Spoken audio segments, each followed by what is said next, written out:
Alhamdulillahi wa kafa.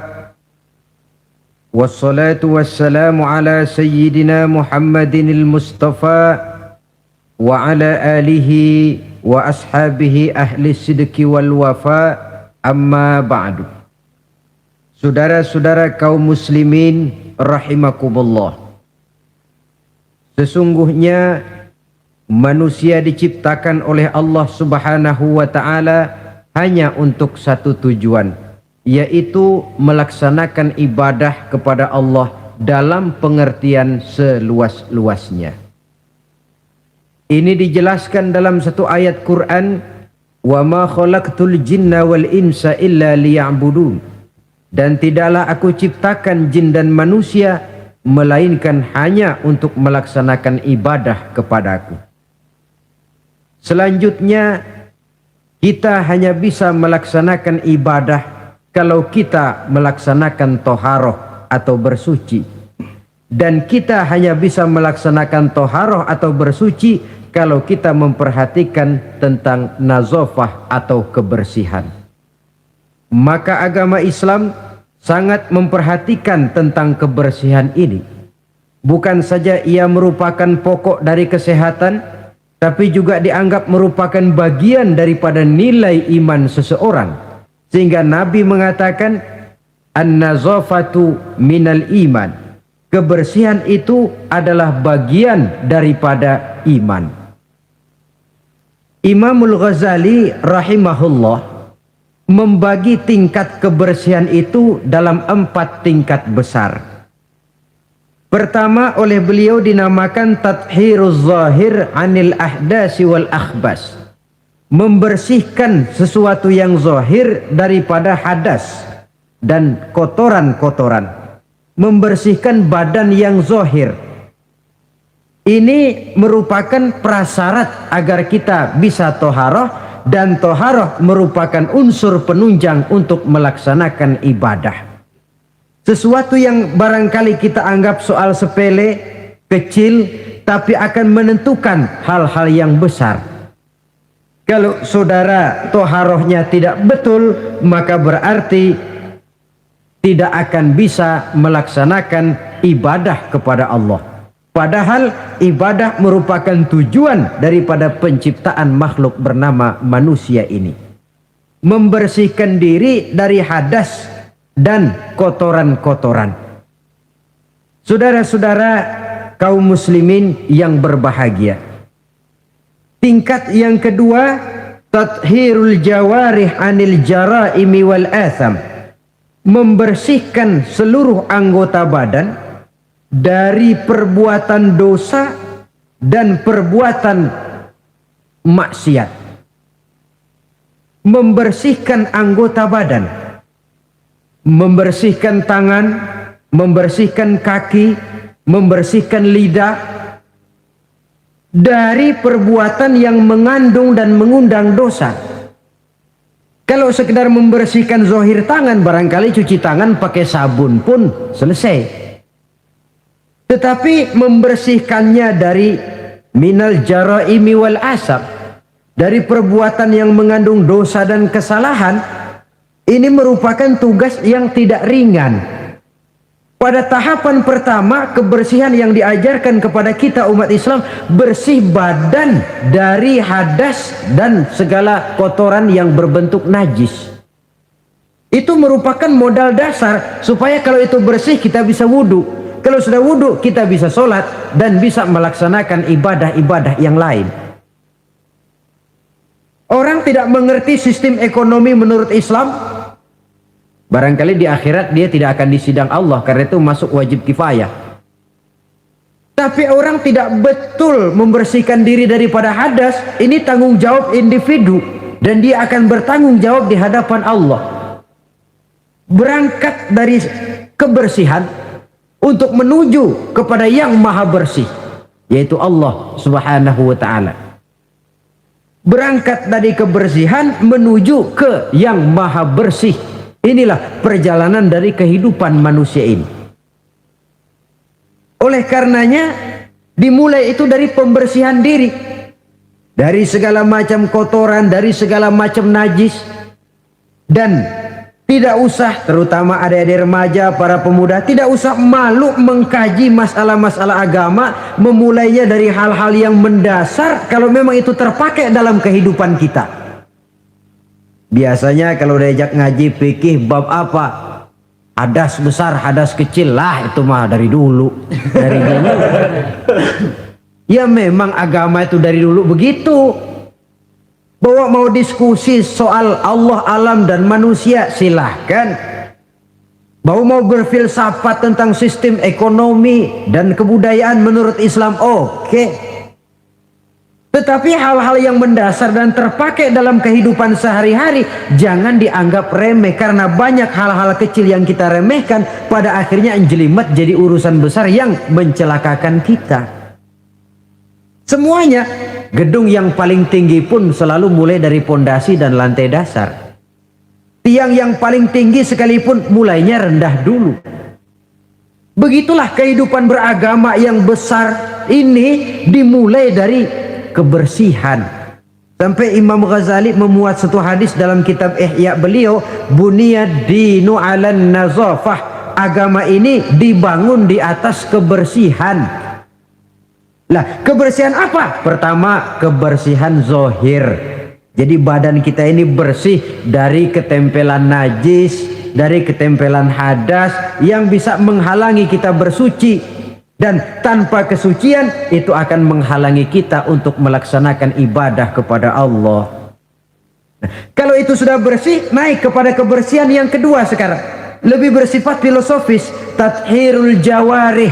Kalau badan sudah bersih dari kotoran-kotoran yang kelihatan, sekarang bersihkan anggota badan dari kotoran yang nggak kelihatan. Apa itu?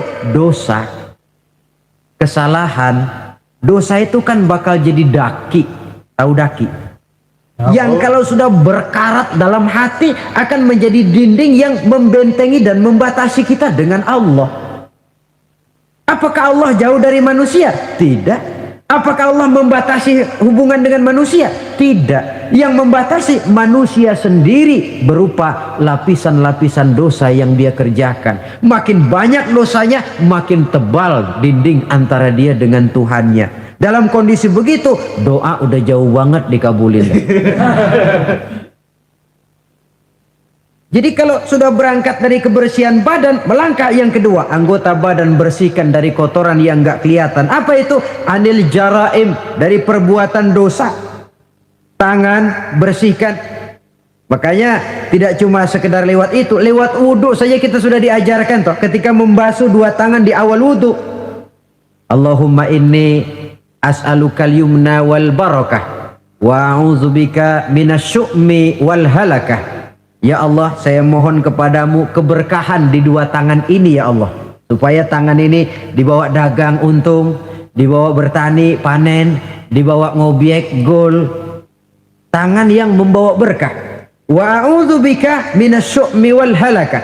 Saya berlindung kepadamu ya Allah, jangan sampai tangan ini membawa bencana dan kesialan dan kerusakan. Tangan panas namanya. Dewa nanam pohonan mati, pakai ngobek bantet, pakai nempeleng orang mati, tangan sial. Itu saja sudah mengarah kepada kebersihan dari kotoran-kotoran yang tidak kelihatan. Saudara-saudara, dewasa ini manusia disibukkan oleh masalah pencemaran lingkungan hidup, sehingga nampaknya benar-benar sudah gawat. Dunia ini satu wujud yang kecil ketimbang planet-planet lainnya, planet bumi kita ini. Dan kita bersyukur bahwa oleh Allah kita ditempatkan di bumi yang memberikan kita apa yang kita perlukan. Coba kalau kita tinggal di bulan atau di Mars, unsur penunjang hidup kan tidak ada di sana. Jangankan untuk mengembangbiakkan keturunan, untuk melangsungkan kehidupan saja sudah sulit. Bumi yang kita tinggali ini, planet dunia ini, pada dasarnya memenuhi apa yang dibutuhkan oleh manusia. Air untuk minum, tumbuh-tumbuhan untuk bernaung, untuk dimakan, hewan dan sebagainya.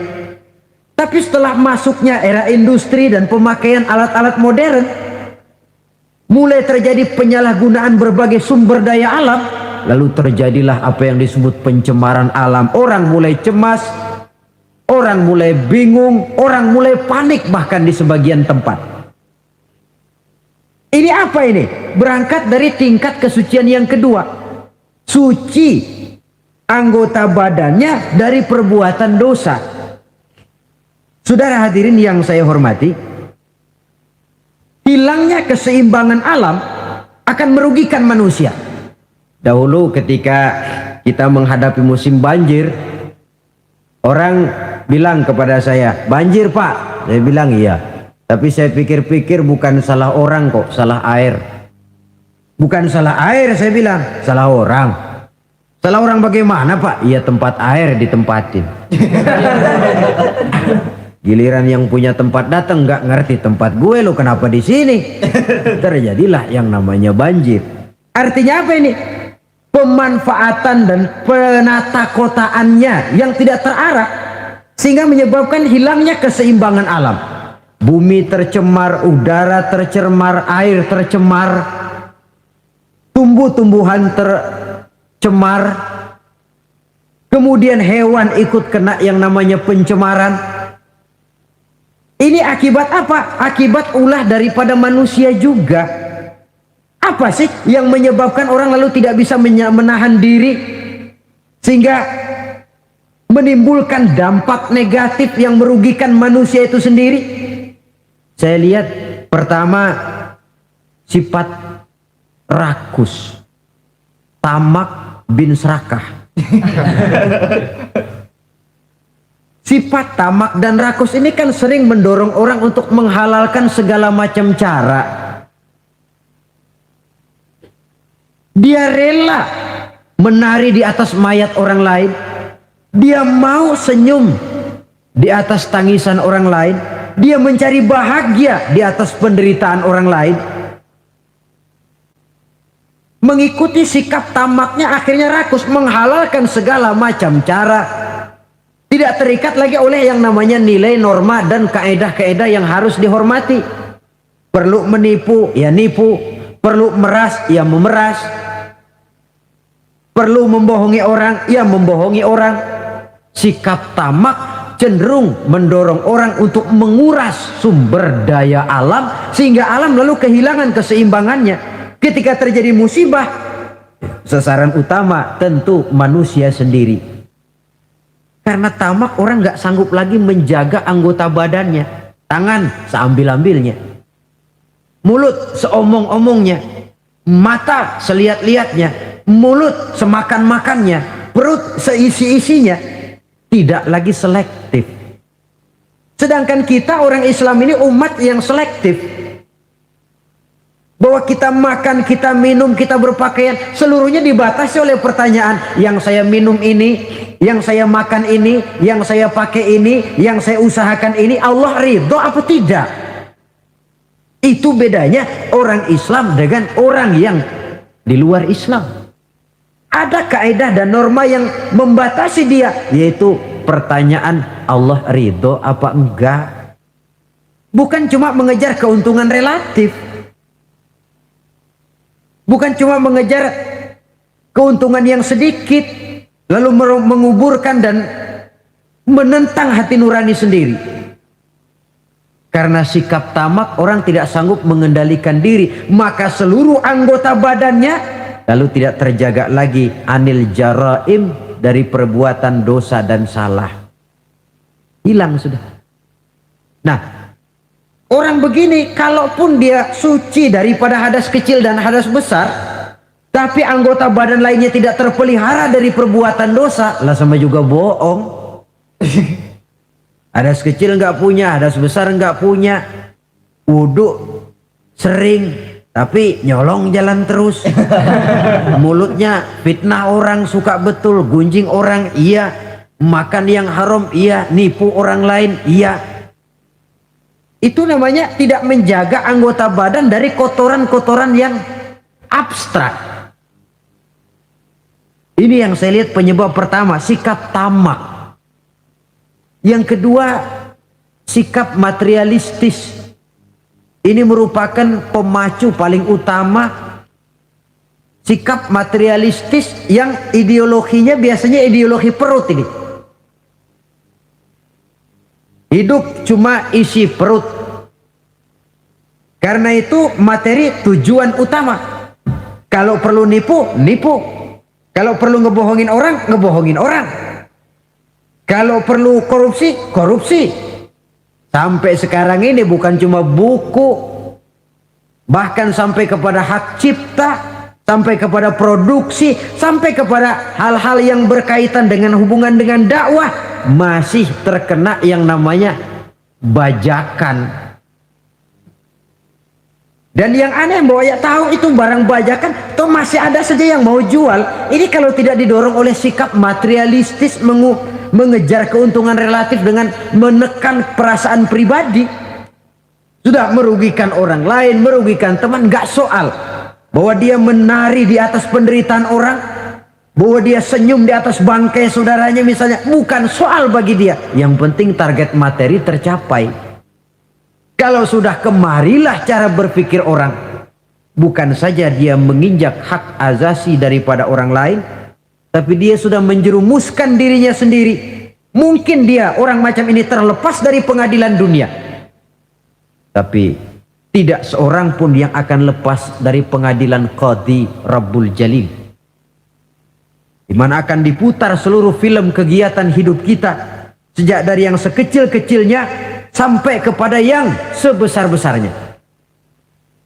Apalagi di zaman di mana orang sekarang ini gampang nekat, merasa didlek, buntu, apalagi di belakang dia lihat merasa ada backingnya, jaluknya jadi naik, palanya jadi besar, hidungnya jadi mekar, lalu membusungkan dada, timbul sikap sombong dan cenderung menganggap enteng kepada orang lain. Padahal kalau sudah ada kecenderungan menganggap remeh dan enteng orang lain, itu tandanya orang sudah mulai kehilangan kepercayaan kepada dirinya sendiri. Karena itu Islam mengajarkan la yu'minu ahadukum hatta yuhibba li akhihi ma yuhibba li nafsihi. Belum sempurna iman kamu sampai kamu cinta kepada saudaramu sebagaimana kamu cinta kepada dirimu sendiri. Artinya apa ini? Mengukur orang lain dengan diri sendiri. Kalau orang lain tanpa salah saya tempeleng, sakit nggak? Sakit. Saya pun begitu. Kalau orang lain tanpa salah difitnah, sakitkah dia? Sakit. Saya pun begitu. Yang tidak enak terjadi pada diri saya akan begitu juga kalau terjadi pada diri orang lain. Maka pertimbangannya adalah diri sendiri. Kalau sudah ke sana cara berpikir orang, dia nggak brutal, nggak lalu ingin mengejar keuntungan karena sikap tamak dan rakus, lalu mengabaikan rasa persaudaraan, rasa persatuan, rasa solidaritas. Yang penting uang masuk, perlu bajak-bajak, perlu jiplak-jiplak. Soal hak cipta orang lain tidak ada urusan, toh nanti bisa diatur segalanya. Ya mungkin di dunia bisa diatur, tapi mampukah kita ngatur akhirat? Mungkin di dunia banyak pihak bisa kita kelabuin, tapi sanggupkah kita ngebohongin Allah? Mungkin banyak saksi ada charge yang kita bayar bisa meringankan kita, tapi sanggupkah kita mencari saksi ada charge di akhirat nanti?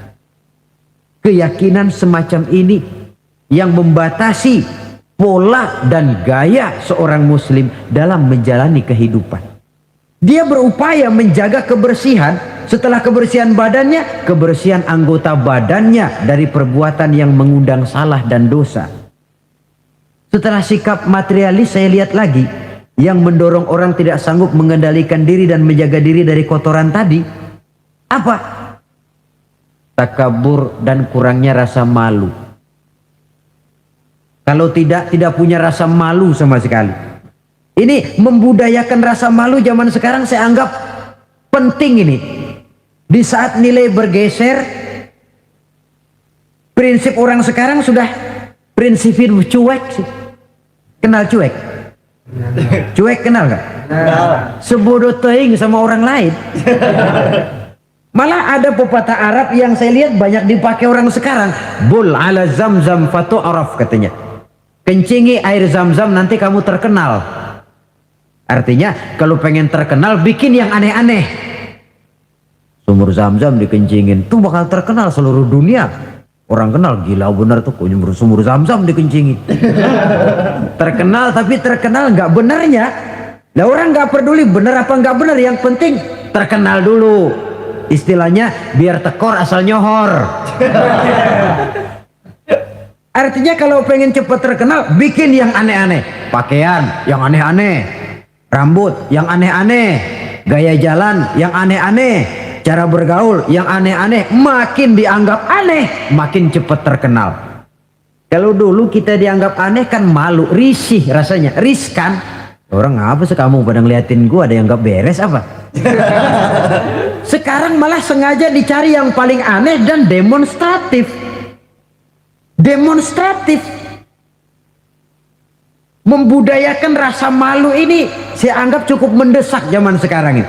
Sebab ini termasuk salah satu sumber etika. Pejabat tahu malu, pengusaha tahu malu, organisasi tahu malu, pemimpin tahu malu, orang tua tahu malu, anak muda tahu malu, remaja tahu malu. Apalagi kalau mau bercermin kepada Rasulullah sallallahu alaihi wasallam. Imam Abu Ja'far Al-Barzanji menceritakan akhlak Nabi itu, wa kana sallallahu alaihi wasallam syadidal haya. Beliau orangnya sangat pemalu. Dari saking malunya saja, pernah ketika remaja diajak memperbaiki Ka'bah, naik ke atas, jubahnya tersingkap angin, kakinya kelihatan dengan orang di bawah. Beliau turun, muka pucat merah, keringat bercucuran karena kakinya kelihatan oleh orang di bawah. Padahal orang yang di bawah laki-laki semua, malu. Saya lihat zaman sekarang malu nomor 18. Yang penting nyohor dulu. Kalau masih ada rasa malu kan masih ada semacam nilai yang harus kita indahkan. Tapi kalau sudah nggak ada rasa malu, tidak ada rasa menyesal, tidak ada rasa telah melakukan sesuatu yang tidak baik, itu akibatnya kalau sudah kehilangan rasa malu. Saudara-saudara kaum muslimin yang berbahagia, apa nasibnya agama umat ini kalau kita sudah kehilangan rasa malu? Perbuatan apa yang tidak akan negatif dan tidak akan mengarah setidak-tidaknya kepada perbuatan negatif kalau kita sudah tidak punya rasa malu? Nah, kalau orang sudah nggak punya rasa malu, sudah nggak punya timbangan, karenanya cuek. Tahu cuek? Udah masa bodoh aja dah. Orang mau bilang apa kek, yang penting kan untung, yang penting kan duit masuk, yang penting kan terkenal. Sehingga jangan heran kalau sekarang di kampung-kampung walau orang pakai baju kayak mau mentas di televisi saja, padahal nggak kemana-mana.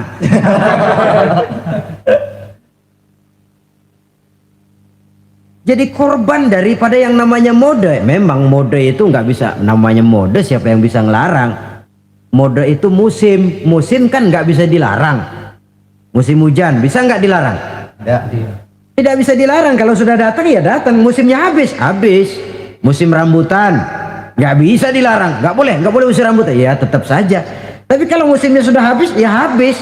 Mode juga begitu, nggak bisa dilarang. Nanti gilirannya habis ya habis aja. Dulu pernah itu anak muda mode ya, bikin celana bawahnya kecil bener, botol aja nggak masuk. Emang lagi model semuanya celana begitu. Habis musimnya, habis. Raubah lagi ganti mode, bawahnya lebar, cutbray katanya. Jangan botol, monyet masuk. Modelnya habis. Taruhlah musim nggak bisa dilarang, cuma sekurang-kurangnya kalau ada rasa malu kan kita bisa mantesin diri. Ini yang penting. Sehingga halakam ru'un lam ya'rif qadrahu, kata orang. Celaka orang kalau nggak tahu kedudukan harga dirinya. Saya ini siapa, tinggal di mana, bawa gaya macam itu pantas apa enggak? Saya ini dagang, teman saya juga dagang. Kalau dengan cara begini wajar apa enggak? Bagaimana masa depan daripada kekompakan, kesatuan dan persatuan? Dia pencipta, ini pencipta. Kalau saya jiplak hak ciptanya, bagaimana nantinya? Tahu diri, lalu ada ukuran, timbul rasa malu. Nah kalau sudah ke sana, sikap menghormati orang lain, lalu pun timbul karenanya membudayakan rasa malu. Sebab syarat jadi orang kalau punya malu, nggak punya malu kurang syarat jadi orang. Saudara-saudara kaum muslimin yang berbahagia. Nah karena nggak ada rasa malu, anggota badan sudah nggak terkontrol sudah. Dia punya kaki, dia punya tangan, dia punya panca indera lah. Tidak terjaga anil jaraimi wal asam, baik dari kotoran yang zahir maupun kotoran yang batin. Sekarang coba tengok bumi yang kita tinggali ini, yang sekarang konon dilanda oleh pencemaran. Apa unsur penyebabnya? Macam-macam. Pertama, areal yang tadinya untuk sawah, perkebunan dicaplok, dijadikan daerah perkotaan untuk membangun pabrik, industri dan sebagainya, jalan dan sebagainya. Akibatnya kan hilang keseimbangan. Apalagi kalau penataannya semrawut. Lalu apalagi terjadinya limbah logam, terjadinya radiasi, percobaan nuklir walaupun di bawah tanah. Contoh yang paling dekat sajalah misalnya pabrik batu baterai. Itu kan limbahnya dia buang ke sungai. Lalu sungai itu kan airnya meresap. Kalau tidak dimakan ikan, limbahnya itu ya dihisap oleh tumbuh-tumbuhan. Nah, dari beberapa penyelidikan kemudian ternyata bahwa banyak tumbuh-tumbuhan menyimpan racun dari sebab radiasi tadi. Nah, tumbuhannya atau hewannya nanti dimakan oleh manusia. Akibatnya akan kembali kepada manusia itu sendiri. Belum lagi yang namanya pencemaran udara, pencemaran air. Di zaman sekarang orang sudah agak sulit mencari yang namanya air bersih. Masing-masing berlomba memperbesar jet pump, menyerot sekuat-kuatnya. Saudara hadirin yang saya hormati, begitulah kalau manusia sudah kehilangan rasa malu, dia cenderung melakukan dan menghalalkan segala macam cara untuk mencapai tujuannya. Dan kita sama-sama tahu inilah prinsip orang-orang yang anti Tuhan, yaitu kaum komunis. Asal tujuan tercapai, cara apapun saja halal. Dan kita tidak diajarkan semacam itu.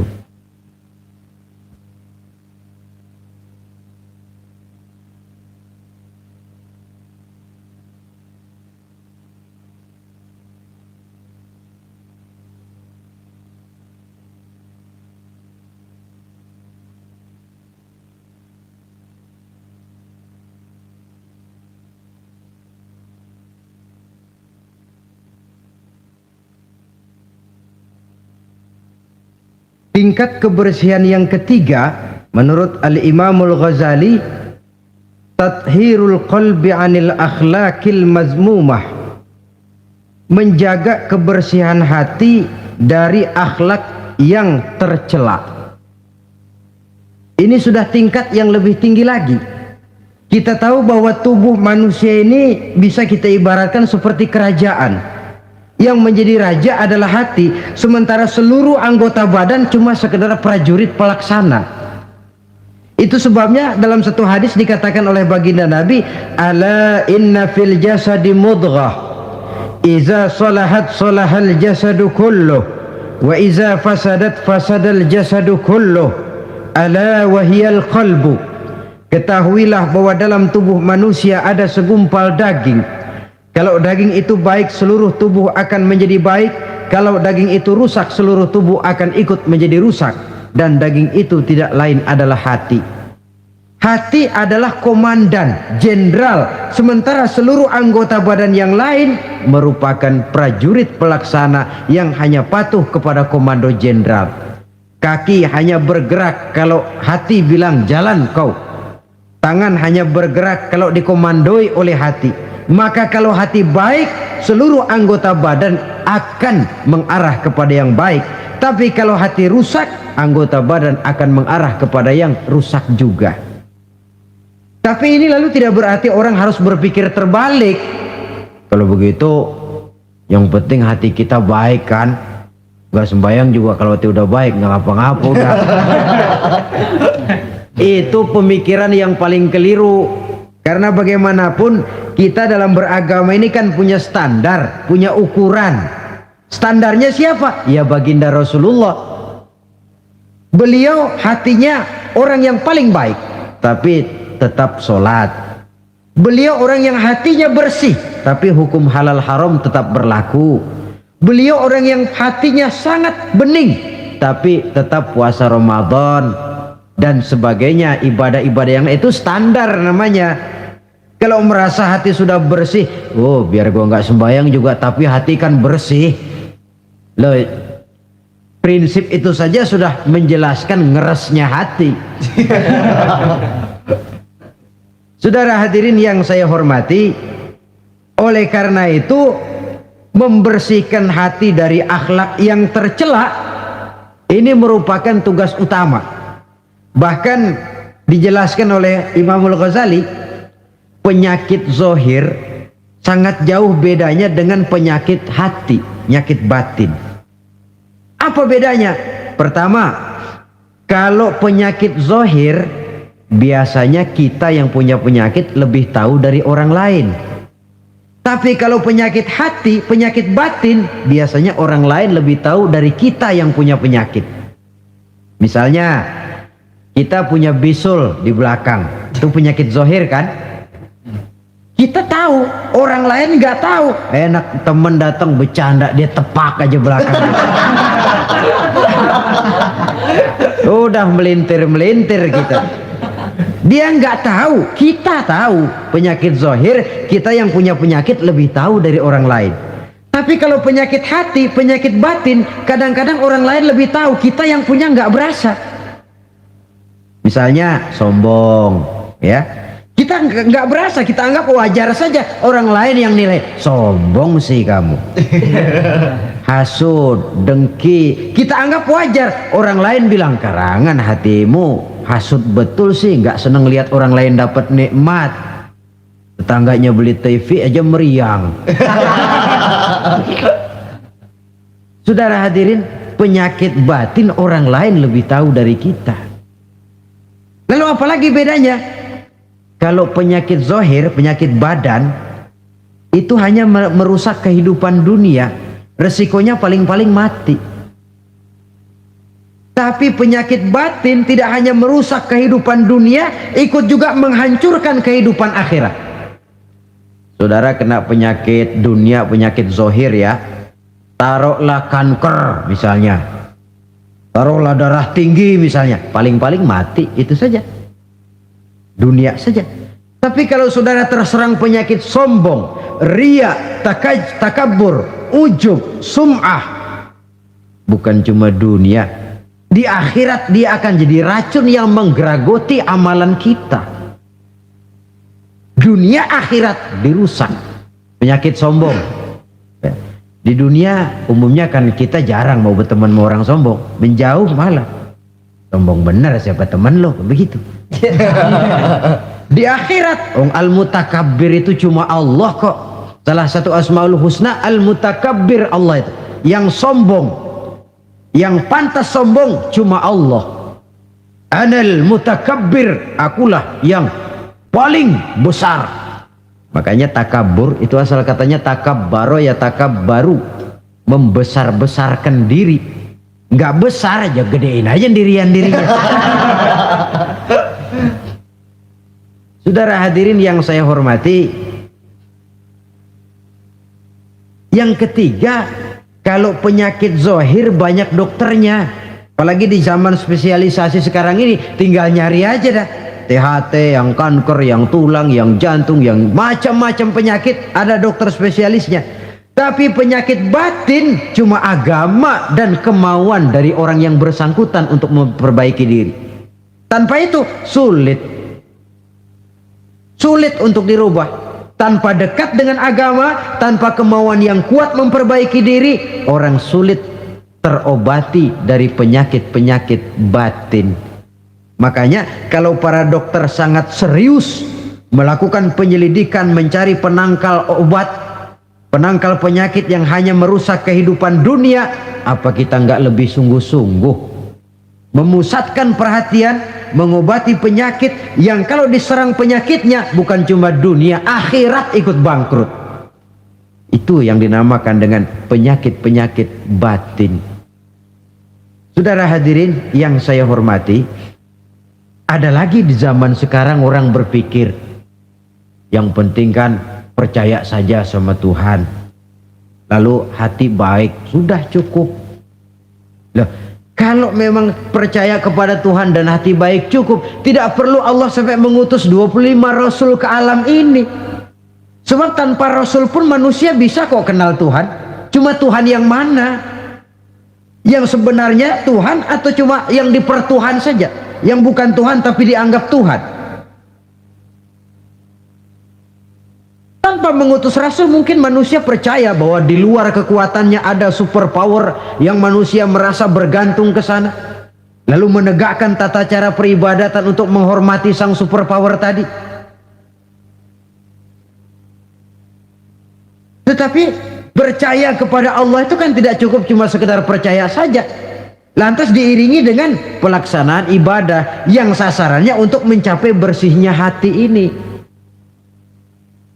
Saudara hadirin yang saya hormati, jadi tingkat yang ketiga kebersihan yang diajarkan, kebersihan hati. Biar badan kita bersih dari hadas kecil, hadas besar, tapi kalau hati kita kotor, ngeres, orengan hatinya. Tidak senang lihat orang lain dapat nikmat, tidak senang lihat orang lain lebih maju, takabur, merasa diri paling besar, ujub, ria, semua yang dikerjakan selalu pengen didengar orang, dilihat orang, tuh show only. Apa saja sudah supaya dipuji orang, dilihat orang, didengar orang, hilang keikhlasannya. Bersih anggota badannya tapi kotor hatinya. Ini kontras. Sebaliknya hatinya bersih tapi badannya hadas besar nggak kenal, hadas kecil apalagi. Wah, ya bagaimana bisa berhubungan dengan Allah? Sebab kita ini percaya kepada Allah kemudian berhubungan dengannya. Cara berhubungan dengan Allah bagaimana? Sudah diatur oleh Allah sendiri lewat prosedur yang namanya sholat. Nggak bisa kita bikin aturan sendiri. Mau dekat dengan gubernur saja harus ikuti aturan protokolnya gubernur toh. Mau dekat dengan presiden, ikuti aturan yang diatur oleh protokolnya Bapak Presiden. Ingin dekat dengan Allah, boleh pakai prosedur yang ditetapkan oleh Allah sendiri lewat Quran, lewat contoh dari Rasul, melalui sholat, melalui puasa, melalui zakat, melalui berbagai ibadah yang standar contohnya adalah Rasul. Jadi kalau hati sudah baik lalu sembahyang boleh berhenti, mestinya Nabi Muhammad yang paling dulu berhenti sembahyang. Iya kan? Sebab beliau hatinya paling baik, nyatanya nggak pernah berhenti. Kalau hati sudah baik lalu hukum halal haram tidak berlaku, beliau tidak perlu menggunakan hukum halal haram. Itu standar kita. Jadi saudara jangan terkecoh, di zaman sekarang ini ada orang yang namanya talfik, mengambil yang enteng-enteng aja, menegakkan benang basah, percaya sama Tuhan juga cukup dah. Saudara hadirin yang saya hormati, kepercayaan itu memang modal dasar, tapi setelah percaya mau apa? Tentu ada tindak lanjutnya, dan Allah sudah memberikan bimbingan. Aku tidak ciptakan kau manusia kecuali untuk menyembah kepadaku. Cara nyembahnya bagaimana? Tuh lihat bagaimana Nabi Muhammad nyembah aku, pakai takbiratul ihram kan, pakai diri, pakai ruku, pakai sujud, pakai tahiyat, pakai duduk di antara dua sujud. Begitu cara menyembah. Gak bisa kita bikin model-model, nyembah Allah kan yang penting hubungan ke Tuhan, duduk aja dah melongok madep ngulon 2 jam. Itu sih bukan nyembah, itu kesurupan namanya. Saudara hadirin yang saya hormati, tata cara kita melaksanakan ibadah itu sudah diatur sedemikian rupa. Berangkat dari yang bersih menuju kepada yang maha bersih dengan cara yang bersih. Alangkah indahnya agama kita ini. Tidak hanya kebersihan zahir, tapi juga kebersihan batin. Orang cuma bilang kebersihan pangkal kesehatan. Islam tidak cuma itu, kebersihan bagian daripada iman. Apa yang lebih mahal daripada iman? Sudah taruhannya iman itu. Jadi tandanya orang beriman, ya bersih. Kita kan cuma baru slogan saja gede-gede di depan masjid, tulisan besar-besar, an-nazafatu minal iman, kebersihan sebagian daripada iman. Tapi kadang kita masuk ke dalamnya, bukan main. Kebersihan yang tidak sesuai dengan temanya, kadang-kadang di sebagian tempat. Cuma baru slogan besar-besar, tulisan gede-gede, kebersihan sebagian daripada iman. Tapi kita sendiri dalam realitanya tidak menyadari demikian besar Islam memperhatikan masalah kebersihan ini. Oleh karena itu saudara, yang ketiga ini berat, menjaga kebersihan hati dari akhlak yang tercela. Caranya bagaimana? Menurut tuntunan orang-orang sufi ada 3 jalan. Pertama yang disebut takhalli, yang kedua yang dinamakan tahalli, dan yang ketiga dinamakan tajalli. Beda ha, kha dan jim. Pertama kha ada titiknya kan. Yang kedua ha, titiknya hilang. Yang ketiga ada titik lagi, jim. Takhalli artinya mengosongkan hati dari sifat yang tercela. Taruhlah kita belum bisa sabar tapi marah, kurangin. Taruhlah kita belum bisa jujur tapi bohong, kurangin. Orang yang nggak bohong belum tentu jujur loh. Ya, nggak bohong itu belum tentu jujur. Sebab ada orang nggak mau bohong tapi nggak mau menyampaikan apa adanya. Bohong sih nggak, cuma apa adanya nggak dia sampaikan. Saudara hadirin yang saya hormati, itu yang disebut takhalli, mengosongkan diri dari semua sifat yang tercela. Suka nipu orangnya dibuang, suka ngerugiin orangnya dibuang, takabur, riya, sombong dibuang. Itu yang namanya takhalli, mengosongkan diri dari semua sifat yang tercela. Kalau itu sudah tidak ada, lalu tahalli, hiasi hati yang sudah kosong dari sifat yang tercela tadi dengan sifat-sifat yang terpuji. Begitu takaburnya hilang, muncul tawadhu, rendah hati. Begitu riyaknya habis, ikhlasnya timbul. Begitu kufurnya hilang, syukurnya muncul.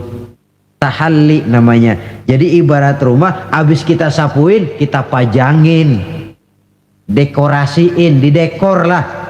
Taruh yang pantas ini, foto di mana. Sebab bagus pun kalau nggak pada tempatnya, tentu tidak baik jadinya. Nah, kalau sudah tahalli, menghiasi diri dengan sifat-sifat yang terpuji, tajalli, nanti akan nampak kekuasaan Allah di hadapan kita. Diberikan oleh Allah sesuatu yang tidak diberikan kepada orang lain. Satu keistimewaan dari Allah Subhanahu wa ta'ala. Dan cerminnya itu hati, saudara-saudara. Kalau itu kotor, sudah kotor yang lain. Anggota badan ini cuma sekedar prajurit yang hanya patuh kepada komandan, dan komandannya adalah hati, raja dalam kerajaan tubuh manusia. Iya, tapi hati kan nggak kelihatan, Pak. Bagaimana nilainya? Yang tidak kelihatan bisa dinilai. Bisa. Dari mana? Ya dari anggota badan ini. Soal hakikatnya memang terserah Allah, tapi kita lihat kan zohirnya. Karena anggota badan yang kelihatan toh digerakkan oleh hati. Jikalau hati itu baik, maka dia akan mengarah kepada gerak-gerak yang baik. Tapi jikalau hati itu jahat, tentu anggota badan ini pun akan mengarah kepada gerak dan perbuatan yang jahat juga. Nah, kemudian tingkat kebersihan yang tertinggi yang terakhir, yang keempat, tathhirus sirri amma siwallah, membersihkan diri, membersihkan seluruh rahasia dari yang selain Allah. Nah, ini sudah kelasnya para anbiya ini. Membersihkan diri dari yang selain Allah. Loh, apa orang kayak begini sudah nggak perlu dunia? Perlu, tapi ala kadarnya, dan dunia dia gunakan penunjang jalan menuju Allah. Semua kegiatan hidupnya tujuannya sudah Allah saja. Dan memang itu idealnya, menjadikan Allah sebagai tujuan akhir dari seluruh kegiatan hidup kita. Cari nafkah buat apa? Kasih makan anak istri. Kenapa kasih makan anak istri? Kewajiban. Dari siapa? Dari Allah. Itu kan namanya tujuan akhirnya Allah. Walaupun secara zahir kita katakan saya cari nafkah buat anak istri kok, tapi itu perintah Allah. Jangan menjadikan yang selain Allah sebagai tujuan akhir dari kegiatan hidup kita. Nanti akan tergelincir dari norma-norma akidah yang seharusnya kita yakini. Membersihkan diri dari yang selain Allah. Menjadikan Allah sebagai tujuan akhir dari seluruh kegiatan hidupnya. Dan itu sesuai dengan kontrak kita tuh. Inna solati wa nusuki wa mahyaya wa mamati lillahi rabbil alamin. Ibadahku, hidupku, solatku, matiku cuma untuk Allah Tuhan, seru sekalian Allah. Sehingga walaupun kita mencari nilai-nilai dunia, memang tujuannya untuk menunjang kehidupan akhirat. Makanya Allah pesan dalam satu ayat, wabtaghi fima atakallahu ad-daral akhirata wa la tansa nasibaka minad dunya wa ahsin kama ahsanallahu ilaika wa la tabghil fasada fil ard innallaha la yuhibbul mufsidin. Dengan karunia yang diberikan Allah kepadamu, carilah akhirat, tapi jangan lupakan bagianmu di dunia ini. Cari akhirat, tapi jangan lupakan bagianmu di dunia ini. Wa ahsin kama ahsanallahu ilaika, dan berbuat baiklah sebagaimana Allah telah berbuat baik kepadamu. Jangan menebarkan kerusakan di permukaan bumi. Sesungguhnya Allah tidak suka kepada orang yang menebarkan kerusakan di permukaan bumi ini. Jelas sekali ayat ini. Di samping menganjurkan adanya keseimbangan dalam kehidupan kita, tetapi stresnya tetap saja cari akhirat. Namun jangan lupakan bagianmu pada kehidupan di dunia ini. Saudara, apabila 4 fase kebersihan ini kita telusuri, kemudian kita amalkan, pada tahapan pertama berusahalah supaya kita jadi orang yang bersih, baik dari hadas kecil maupun hadas besar.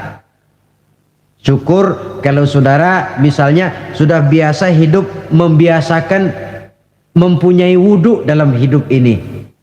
Sebab tidak cuma untuk sholat, utamanya memang itu, tapi mau pergi dagang wudhu dulu, bagus. Mau berangkat kerja wudhu dulu, bagus. Untuk sesuatu yang tujuan yang bersih, harus kita mulai dari sesuatu yang bersih juga. Nah, dari situ kita lalu meningkat, berusaha menjaga kebersihan anggota badan. Berusaha supaya tangan ini jangan mengundang dosa, supaya mata ini jangan mengundang dosa, supaya kaki ini tidak melangkah ke tempat yang bisa membawa dosa, supaya perut ini tidak kemasukan barang yang mengandung dosa. Baru kalau sudah begitu, pada tahapan yang ketiga, hati. Itu sudah klimaksnya. Kalau dia sudah berakar menjadi hati yang bersih dari akhlak yang tercela, itulah nilai kebersihan yang paling ideal di dalam kehidupan kita. Ternyata teori mens sana in corpore sano katanya, akal yang sehat terdapat pada badan yang sehat, tidak selamanya benar. Buktinya apa? Wong maling sekarang badannya sehat-sehat kok. Siapa bilang kalau badan sehat lalu akal sehat? Tidak mesti. Katanya akal yang sehat terdapat pada badan yang sehat. Belum tentu juga. Bukti yang jadi maling badannya sehat-sehat, tapi hatinya kok ngeres. Ini berarti bahwa memang kebersihan itu harus berangkat dari hal yang mendasar untuk sampai kepada puncaknya membersihkan hati. Di situ sumbernya. Karena hati sekali lagi merupakan raja dalam kerajaan tubuh manusia. Kalau rajanya sudah angkara murka, kalau rajanya sudah biadab, maka seluruh rakyatnya, anggota badan ini akan mengarah kepada yang biadab juga jadinya.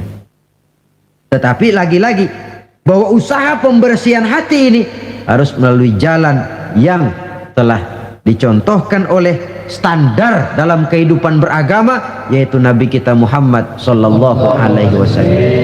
Itu saja patokannya. Beliau sholat, kita sholat. Beliau puasa, beliau puasa. Beliau zakat, kita zakat. Jadi kalau orang sudah mengaku hatinya sudah bersih, tahu segala apa saja, tapi nggak sholat, wah nggak cocok sama standar, nggak usah diikutin kan gitu toh. Jadi ada barometer. Oh ngakunya Mbah Ano, pinter Ano, tahu keadaan orang. Puasa nggak Ramadan? Kagak, nggak cocok sama standar. Nggak cocok sama standar. Itu saja. Gampang kok, kita punya barometer, ada ukuran. Wah, orang sekarang ini gampang dikelecehin sih. Apalagi dia nggak punya standar, udah telap bener dah. Saudara hadirin yang saya hormati, standar dalam kehidupan beragama tidak lain baginda Nabi. Taruhlah kita belum bisa ikut sholat seperti sholatnya beliau, taruhlah belum bisa sabar seperti sabarnya beliau, taruhlah belum bisa melaksanakan tahajud seperti tahajudnya beliau. Tetapi yang belum bisa dicontoh seluruhnya kan tidak perlu ditinggal semuanya. Apalagi lalu mencela. Seperti dulu zaman anak-anak ada cerita, serigala pengen makan buah anggur, tinggi, lompat jatuh lagi, lompat jatuh lagi, nggak bisa tercapai itu anggur. Akhirnya putus asa, kecewa, kemana-mana dia pergi ngomong sama semua binatang, anggur pahit, anggur asam, anggur pahit, anggur asam. Padahal bukan anggur yang pahit, dia aja yang kagak bisa ngambil. Akan selalu ada di masyarakat tuh manusia yang mentalnya begitu. Dia pengen begitu, nggak bisa, sama yang bisa dia sirikin. Akan selalu ada di masyarakat manusia yang punya mental begitu. Dia pengen begitu, kagak bisa, udah setengah mati, nggak bisa juga. Sama orang yang bisa, wah siriknya bukan main, hasutnya bukan main. Sama serigala tadi. Pengen makan buah anggur udah metik nggak bisa, pidato kemana-mana anggur lah pahit. Emang kemampuannya aja yang nggak sampai ke sana pakai anggur pahit, anggur asem. Orang menghina sesuatu bukan karena sesuatu yang dihina itu jelek, tapi karena dia nggak bisa berbuat begitu. Lalu yang lebih celaka lagi mempengaruhi orang supaya berpendapat begitu kayak serigala tadi. Udah dia kesel sama orang lain dia undang supaya kesel juga sama tuh orang. Kan nggak bener ini, marahan pakai ngebon.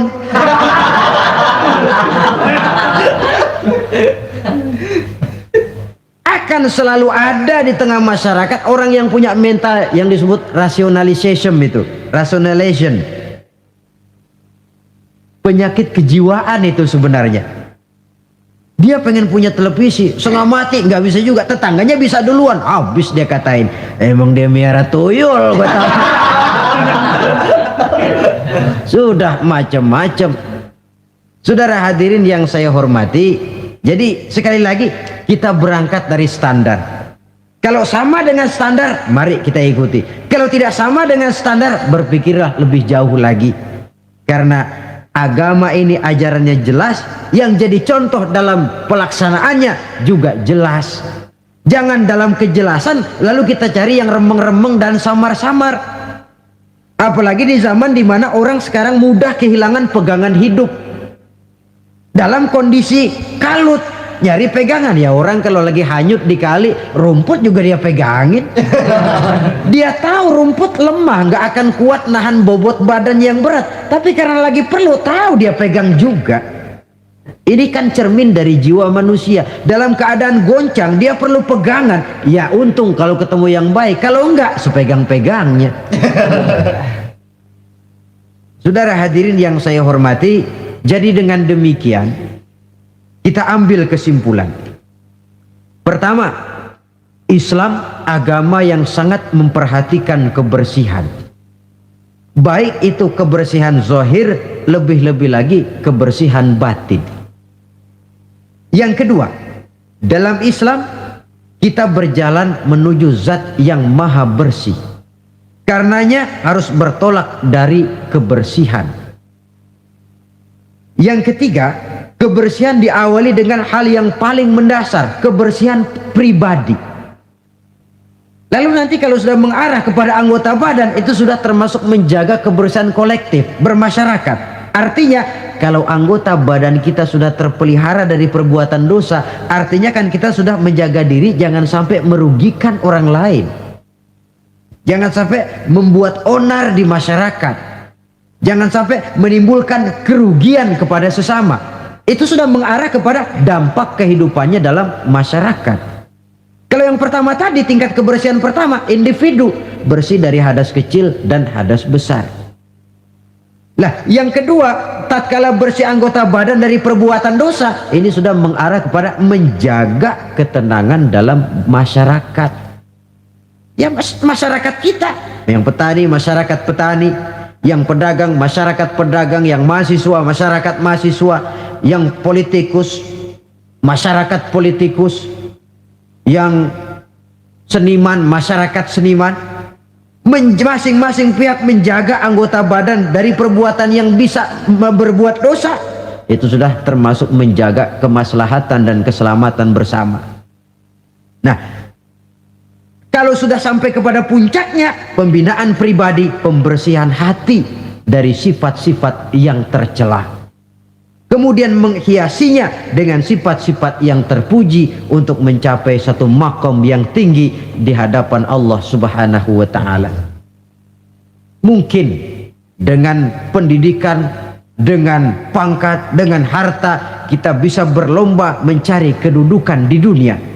Tapi kedudukan di sisi Allah hanya bisa dibeli dengan prestasi ibadah. Yang prestasi ibadah itu akan membentuk hati yang baik. Jadi dengan kata lain, antara pelaksanaan ibadah dengan hati yang baik itu berkaitan. Kalau tidak, salah satunya sulit untuk terwujud. Artinya dari hati yang baik timbul semangat ibadah. Dari semangat ibadah, hati lalu menjadi baik. Ada semacam interaksi. Oleh karenanya saya berharap dari pertemuan kali ini, marilah kita sama-sama menjaga diri, baik dari kotoran zahir maupun kotoran batin. Menjaga kebersihan diri, rumah tangga, lingkungan, masyarakat, bangsa dan negara kita demi untuk kemaslahatan bersama. Sekian dan demikianlah. Dan pada akhirnya sebagai uraian penutup Al-Baqarah 172, Allah Subhanahu wa ta'ala berfirman, Ya ayyuhalladzina amanu kulu min thayyibati ma razaqnakum washkuru lillah in kuntum iyyahu ta'budun. Hai orang-orang yang beriman, makanlah kamu dari yang baik-baik dari rizki yang telah kami berikan kepadamu, dan bersyukurlah kepadanya, dan hanya kepadanya lah hendaknya kamu menyembah dan beribadah. Terima kasih. Wassalamualaikum warahmatullahi wabarakatuh. Waalaikumsalam warahmatullahi wabarakatuh.